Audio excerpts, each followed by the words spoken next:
ሰላም የሜላት ዩቲዩብ ተከታታዮች ሰላም ናችሁ? እንዴት ናችሁ? ዛሬ ማሳያችሁ ካብሳ አሰራር ነው። ካብሳ እንዴት አድርገን መስራት አለብን የሚለውን በዛሬው ቪዲዮ አሳያችኋለሁ። ቪዲዮ ከተመቻችሁ ላይክ፣ ሼር፣ ሰብስክራይብ ማድረጋችሁን እንዳትረሱ። ወደ አሰራሩ ሁሉ ግብአቶችን ነው ማሳያችሁ። እዚህ ጋር የተቆራረጠ ዶሮ አለኝ። አንድ ከግማሽ አንዱን ዶሮ ከአራት ነው የቆረጥኩት። አንድ ከግማሽ ነው ዶሮ። ይሄ ለሰባት ሰው ነው የምሰራው።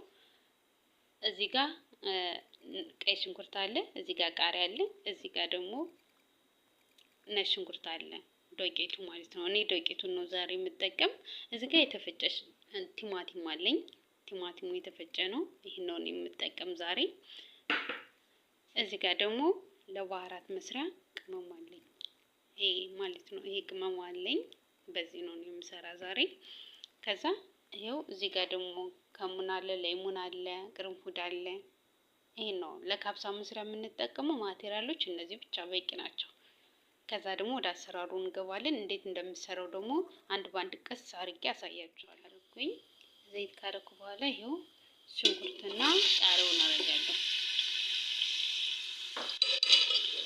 ስለዚህ የተወሰነ ከበሰለ በኋላ እዚህ ጋር ዶሮውን እናደርጋለን። ሽንኩርቱ የተወሰነ ከተቆላለ በኋላ ማለት ነው።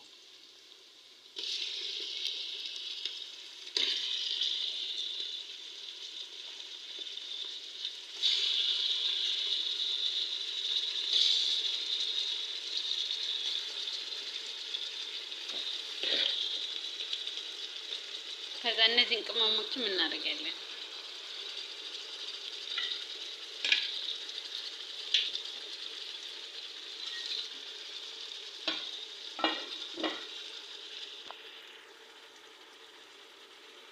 እንደዚህ ካረግን በኋላ እናማስለዋለን። ትንሽ በአንድ ስልክ ካሜራ ስለሚያስቸግረኝ በደንብ እናማስለዋለን። ማሰልነው በኋላ እንከድነውና የተወሰነ ይቆያል። ትንሽ ዶሮ እስከሚበስል የተወሰነ በደንብ ሳይሆን ትንሽዬ ይቆያል። ለተወሰነ ሰዓት ዶሮውን ያገለባብጥና ካበሰልነው በኋላ ቲማቲም እናደርግበታለን። እዚህ ጋር የተፈጨ ቲማቲም፣ እዚህ ጋር ቅድም ያሳየዋችሁን ሽንኩርት እናደርግበታለን። ለሽንኩርት የተወሰነ ይበቃችሁን ያህል። እኔ ለስድስት ሰው ነው የምሰራ። ከዛ ይሄን ቅመም እናደርጋለን።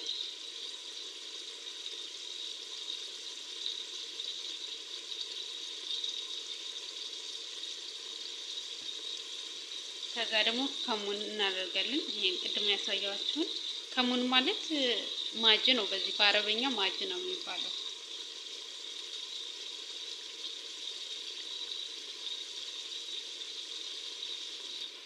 ከዛ እናመሳሰለና የተወሰነ ሰዓት ግጥም አድርገን እንቆያለን። እንደዚህ ገጥመነው ከቆየን በኋላ የፈላ ውሃ ለዶሮ ማብሰያ የሚበቃውን ያህል እናደርግበታለን።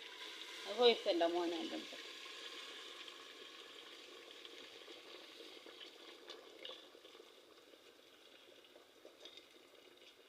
ይሄ ዶሮ እስከሚጠፋ ውሃውን እናደርግበታለን። አሁን እዚህ ጋር ይሄው ዶሮ ትንሽዬ ነው የሚታየው።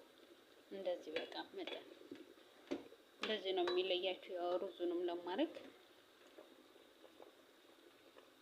ከዛ ገጥመን 20 ደቂቃ እናቆየዋለን ዶሮ እንዲበስል ማለት ነው። እኛ ያለ ሩዝ አጥቤያለሁ። አሁን ሩዝ ላይ የፈላ ውሃ አደርግበታለሁ። ይሄ የፈላ ውሃ ነው።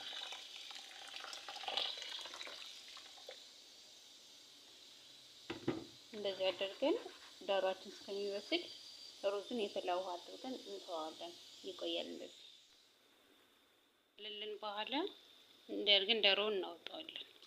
ዶሮውን ፍርን እንከተዋለን። ፍርናችሁን ቀድማችሁ ሸቅሉት፣ አብሩት እንዲግልላችሁ ማለት ነው።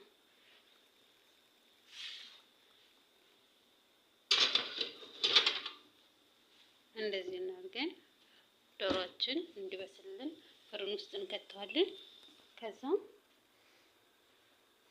ሩዛችን ደግሞ ይሄው ውሃውን አንጠፍጥፈነዋል እናደርጋለን። ሩዛችን አቅርበነዋል። እኔ ሁለት ቦታ ላይ ስለሚበላ ነው። ወንዶች ለብቻ ሴቶች ለብቻ ስለሚበሉ ነው። እናንተ ግን አንድ ላይ ማቅረብ ትችላላችሁ። ያው የኔ ብቻ ስለሚበሉ ነው። ሴቶችና ወንዶች ባንድ አይበሉም።